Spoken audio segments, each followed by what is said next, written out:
Hey team, hey Brendan from Strong Fencing Gates and Automation. Great to see you. I hope you're having a great day. I thought I'd do a quick demo today on a automated pedestrian gate. It's a slightly specialized installation. It's not typical. You don't normally have automation on pedestrian gates, but you can. And a lot of times for access control for people that are disabled or people that have access issues. So I thought I'd give you a demo of this particular job that we've got here. You can see it's a 1.8 high gate, but it's been installed with these 100mm posts with a little short panel, and we've used this nice automation, which is pretty nice. Now, this normally has an articulated arm which comes out, and it's sort of like an arm, but because we had limited space, we've removed the arm and we've installed this roller system. So this is the original bracket that was used for the for installation, but what we've done is we've put these custom nylon bearing wheels into this track.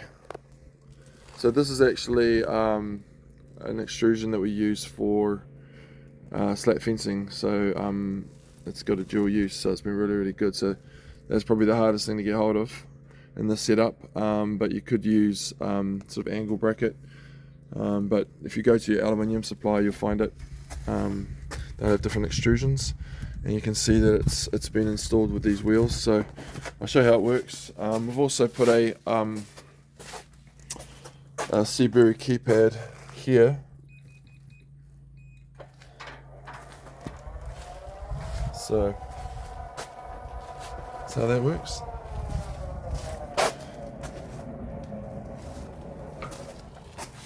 And it's quite strong. Not moving that. And we've put this custom bracket on. See, this custom bracket. It's got a. This is like plastic rubber, and it gets siliconed on there, and we just tape it on. This has actually been cut out of a piece of post, but a 65mm post, and we just fabricated that, made that. Put these heavy duty Loctite screws on with the rubber. See the rubber? The rubber makes it super strong, and you can see this one's set on auto close, so it doesn't have to worry about it. This is what the nice remotes look like. There's two different kinds. There's a 4-button and a 2-button, but you can see they're quite nice. It's like a new system for me. I haven't done this before, but you know, I was thinking of putting like a normal gate motor on here, but they're just so bulky and big. You could have had one on the bottom, but it probably would have hit the wall over here as well. So I think it's a really good solution. This system is really compact, and it fits on a 100mm post. We had to reverse this bracket. The bracket used to be around the other way, and what we actually did is we welded these nuts. You can't see. We welded these nuts on, and we actually reached down inside the post and we put bolts on the back. It's always better to do that than actually. You can put a nut and bolt all the way through the post, but you end up with bolts showing on the outside. You don't really want that because it doesn't look cool. So this is how it goes.